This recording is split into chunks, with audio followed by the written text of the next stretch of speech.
मोक्षदायिनी पतित पावनी मां गंगा के तट के किनारे बसा कन्नौज शहर राजा हर्षवर्धन की राजधानी रहा है। कन्नौज अपने गौरवशाली इतिहास के लिए देश भर में जाना जाता है। वहीं दुनिया भर में कन्नौज अपने इत्र की खुशबू के लिए प्रख्यात है।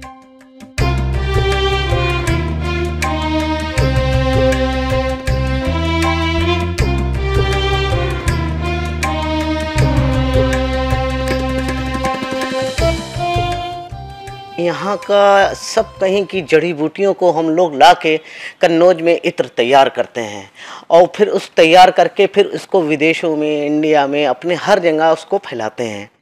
इसीलिए कन्नौज का नाम सुनहरे अल्फों से लिखा है कि कन्नौज खुशबू का एक शहर है। कहा जाता है कि कन्नौज में इत्र नालियों में बहता है। इत्र की खुशबू के लिए मशहूर इस शहर को इत्र की राजधानी भी कहा जाता है। कन्नौज में इत्र बनाने का काम करीब 17वीं शताब्दी से होता चला रहा है।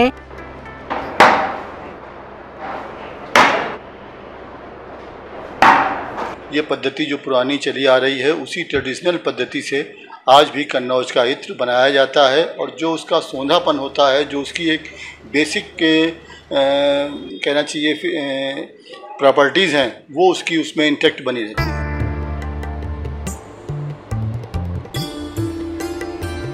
यूनिट तो कन्नौज में करीबन 300 के आसपास हैं।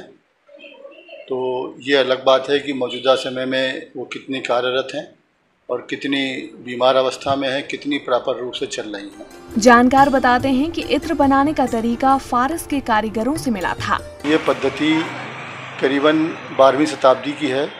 ये थोड़ा उसका स्वरूप बदल गया है। ये कॉपर के डेग और भपकों में हम इत्र बनाते हैं।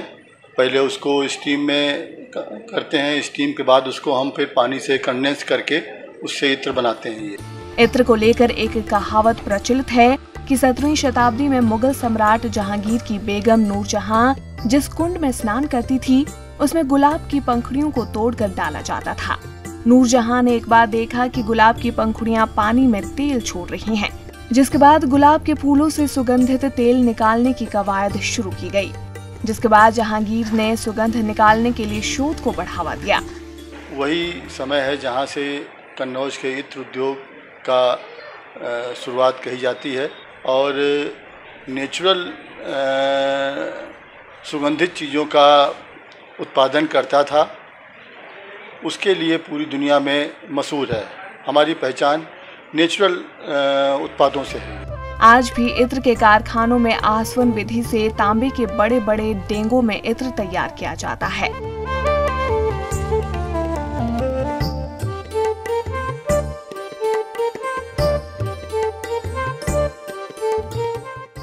खेतों से तोड़कर लाए गए फूलों को भट्टियों पर लगे विशालकाय तांबे के भवकों या फिर डेग में डाला जाता है। फूल डालने के बाद इन भवकों के मुंह पर ढक्कन रखकर मिट्टी से कसकर सील कर दिया जाता है। ये सब प्रक्रिया होने के बाद भट्टियों में आग लगा दी जाती है। कई घंटों तक आग सुलगाने के बाद भवकों से निकलने वाली भाप को एक दूसरे बर्तन में एकत्र किया जाता है, जिसको बाद में सुगंधित इत्र में तब्दील कर दिया जाता है। जो डेग भपके में हमारा ईंधन के रूप में कंडा इस्तेमाल होता है, उस कंडे के बनाने वाले उससे बहुत सी महिलाएं जुड़ी हुई हैं इस उद्योग से, जो कंडा सप्लाई करती हैं। कन्नौज में मिट्टी से भी सुगंध निकाली जाती है। यहाँ के कुम्हार एक विशेष प्रकार की मिट्टी, जिसे चिक्का मिट्टी बोला जाता है, उससे लोई बनाकर पकाते हैं, जिसके बाद कुम्हार इत्र व्यापारियों को पकी हुई मिट्टी की लोई को बेच देते हैं। इत्र के कारखानों में पहुँचने के बाद तांबे के बर्तनों में मिट्टी को पकाया जाता है। इसके बाद मिट्टी से निकलने वाली सौंधी खुशबू को बेस ऑयल के साथ मिलाकर इत्र बनाया जाता है, जिसका इस्तेमाल गुटखा व तंबाकू में किया जाता है। विदेशों में जाता है, जहाँ ज़रूरत पड़ती है लोग लगाने के काम आता है कहीं। और अपने यहाँ इंडिया में भी बहुत खपत है इसकी।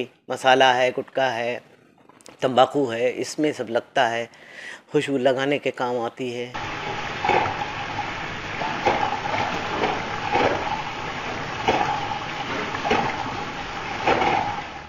कन्नौज में जहां एक और सबसे सस्ता इत्र तैयार किया जाता है, वहीं यहां पर दुनिया का सबसे महंगा इत्र भी बनाया जाता है।